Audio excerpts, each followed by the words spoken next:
Bismillahirrahmanirrahim. Membuat dia binasa. Lalu Badui tadi mengatakan, qalu ya Rasulullah ana tadawa. Wahai Rasulullah, apakah kita berobat? Pujit, tak berobat. Berobat, sebagian para ulama tidak membolehkannya dan sebagian yang lainnya membolehkannya, mubah.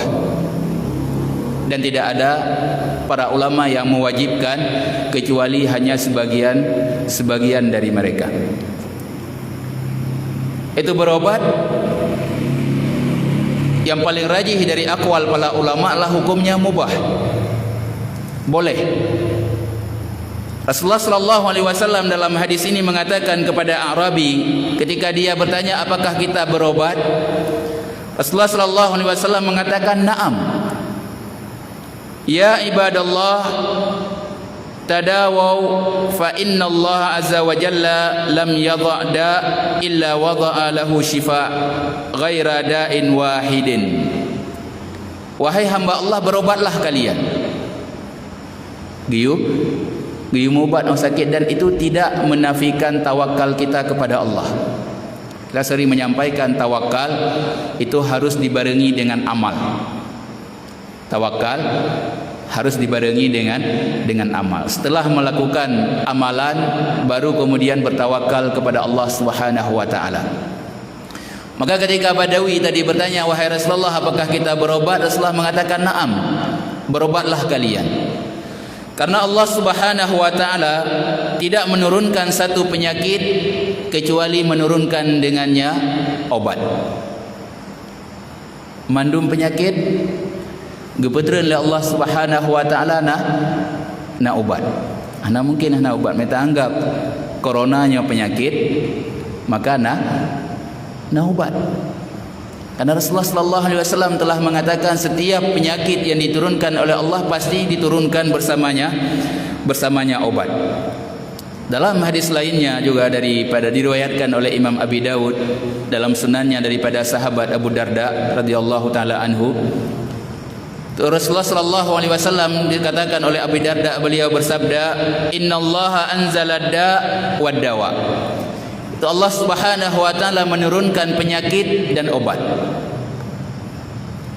Tetap keduanya diturunkan bersamaan. Wa ja'ala likulli da'in dawaun. Dan Allah Subhanahu wa taala menjadikan bagi setiap penyakit itu ada obatnya. Fatadau, maka hendaklah kalian berobat. Namun yang harus saya ingat, Rasulullah sallallahu alaihi wasallam mengingatkan kita tentang cara berobat. Beliau mengatakan wala tatadawu bil haram, dan janganlah kalian berobat dengan sesuatu yang haram.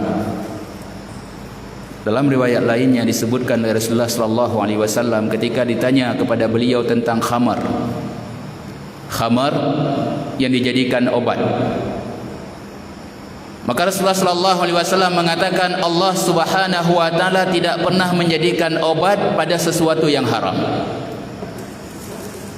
Kami tanya diobati satu penyakit, misalkan corona diobati dengan yang haram, maka kita tidak boleh berobat dengannya. Kecuali dalam keadaan darurat. Dalam keadaan darurat yang tidak ada obat, kali dicik mandum betul-betul hana cumanyan sagai kali keun le doktor ahli cumanyo sagai saboh tu mihana nu ubat dengannya ron mati, maka di situ kita baru melakukannya dalam keadaan darurat.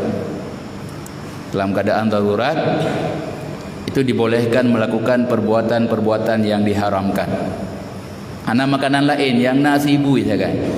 Jid dah baju, mana dah baju mati. Maka selain dari keadaan darurat, ini cara berobat yang telah disampaikan oleh Rasulullah sallallahu alaihi wasallam kepada kita, tidak boleh berobat dengan sesuatu yang diharamkan oleh Allah Subhanahu wa taala. Karena Allah hangga pijit obat pada sesuatu yang telah diharamkan olehnya. Maka kemudian Rasulullah sallallahu alaihi wasallam mengatakan, kecuali satu penyakit. Yang mungkin penyakit yang hana ubat. Begah le orang yang nasi ubat.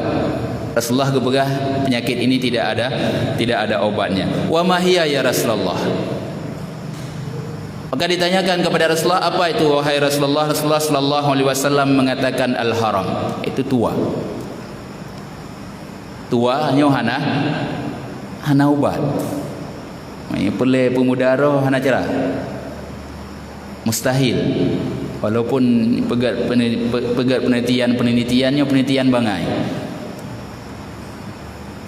Habis wate sia-sia karena Rasulullah sallallahu alaihi wasallam telah mengatakan tidak ada obat.